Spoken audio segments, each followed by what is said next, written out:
we'll guide you through how to use Asana for task management. If you find this helpful, consider subscribing and liking the video. First, open your web browser and go to the Asana website. Log into your account or create one if you haven't already. Once you're in, you'll see the dashboard where all your projects are listed. To create a new project, click on the plus sign next to the project's header on the left side of the screen. From here, you can choose to start a new project from scratch or use one of Asana's templates. Give your project a name and select the team it belongs to.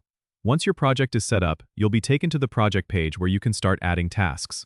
Click on the Add Task button, type in the task name, and hit Enter.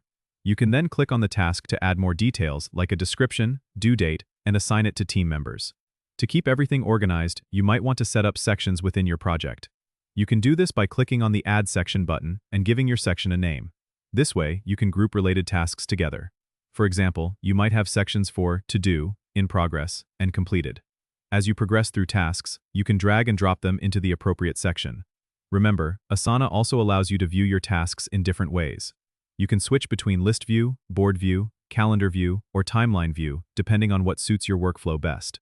To do this, click on the View button at the top right of your project page and select the view you prefer. This flexibility makes it easy to manage your tasks in a way that is most efficient for you and your team. Don't forget to subscribe and comment if this helped you out.